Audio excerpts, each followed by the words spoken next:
Amadou Babo pour l'introduction. Et après les deux autres intervenants, on va prendre quelques questions. Pas beaucoup, mais quand même on va en prendre. Babo. C'est bon.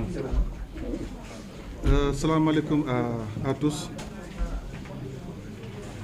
Je vais faire la version française. Ensuite, Bassir Kébé va faire la version Wolof. Ensuite, nous allons prendre des questions. Je suis Dr Babo Amadouba, vice-coordinateur du MONCAP, Mouvement National des cadres patriotes. Le coordonnateur, le ministre Dadongom, est absent, il est en mission à Ziguinchor, raison pour laquelle il n'est pas là aujourd'hui. Donc, mesdames et messieurs les journalistes, chers compatriotes, le 1er août 2025, sous l'impulsion du Premier ministre, le gouvernement a présenté le plan de redressement économique et social du Sénégal. C'est une feuille de route ambitieuse, réaliste et souveraine pour mettre le pays sur les rails. Mais face aux tentatives de manipulation, de désinformation, de mauvaise foi que nous avons constatées au niveau de la presse, le mouvement des CRAP prend ses responsabilités et vient aujourd'hui parler au nom des faits, de la rigueur et de la vérité. En tant que mouvement des cadres, nous avons l'obligation de venir parler aux Sénégalais pour défendre et expliquer davantage ce plan de redressement économique et social.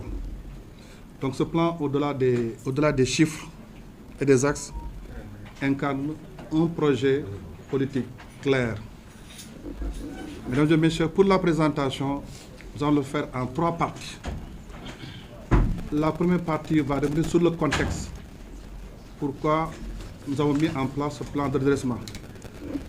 Deuxième partie, nous allons parler des réformes et comment le plan sera financé.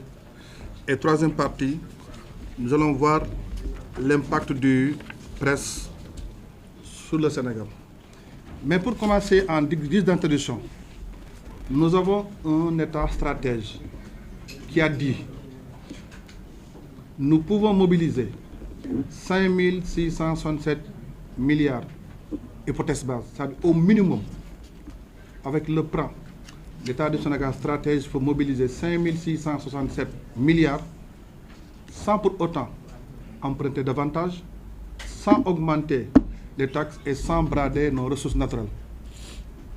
Comme vous le savez, depuis 2023, il y avait un programme du FMI de 1,9 milliard de dollars, ça fait 1140 milliards qui a été bloqué par le FMI, plus la notation du Sénégal qui a été dégradée par Moody's ainsi que Standard & Power. Ce que le gouvernement a fait, c'est ce que les Sénégalais attendaient comme solution, c'est ce qu'ils ont fait.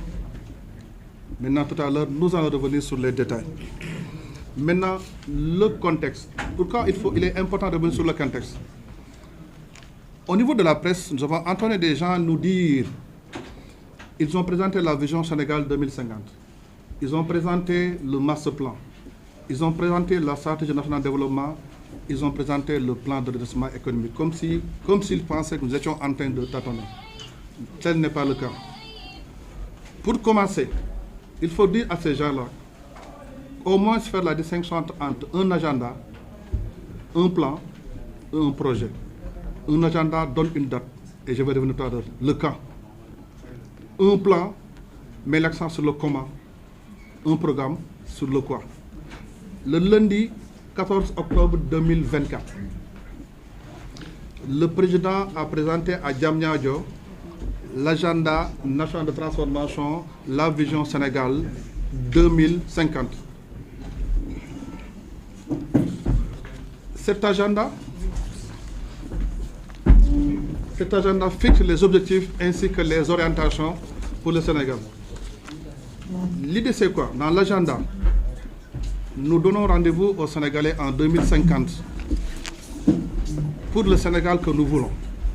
Actuellement, si on se réfère au classement IDH, Indice de développement humain, le Sénégal occupe la 169e place sur 193. Donc nous sommes après le 23e pays le plus pauvre au monde. Ça, c'est l'agenda. Mais dans cet agenda, il n'est pas question de dire aux Sénégalais il faut croiser le bras jusqu'à 2050. C'est ça l'agenda qui donne une date.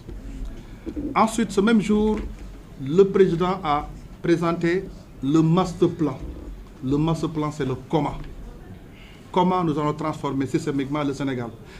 Et dans le master plan de 2024-2034, il est dit ce développement va se faire au niveau des 8 pôles de développement.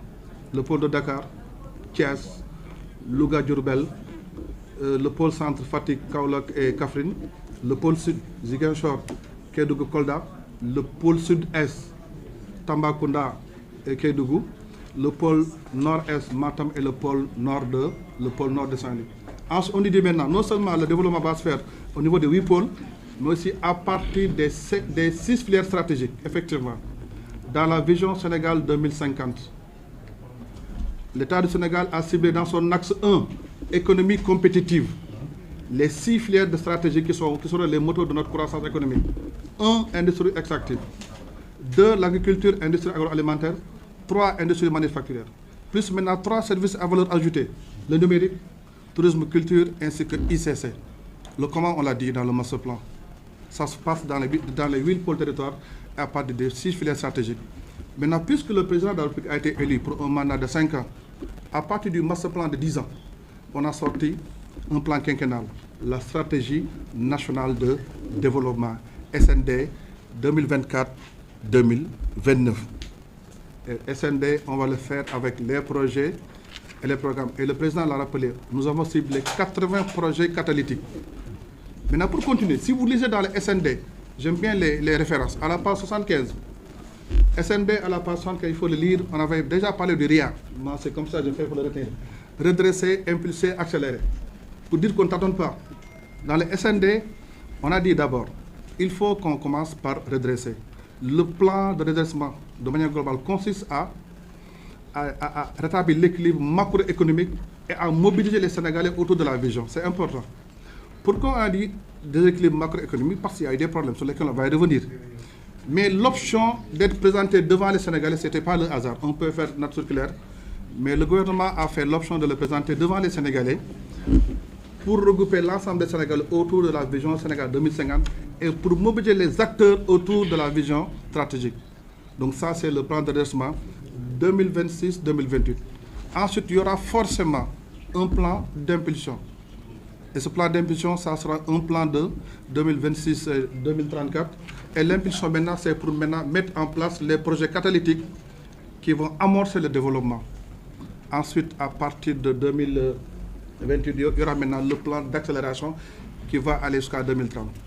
Voilà un peu pour montrer que le link qui existe entre la vision Sénégal 2050, le master plan de 10 ans, la SND de 5 ans et le plan de redressement de 3 ans. Voilà pourquoi il fallait revenir en se disant qu'il n'y a pas de tâtonnement. Maintenant, pourquoi il faut redresser? Il faut redresser pour plusieurs raisons. D'ailleurs, si vous vous rappelez, le lundi 14 octobre, lors du lancement de la vision Sénégal 2050, c'était fait en 3 parties. Dans la première partie, on a fait un diagnostic du Sénégal de 1960 à 2023. Et tout ce qu'on a constaté, une économie qui est désarticulée, endettement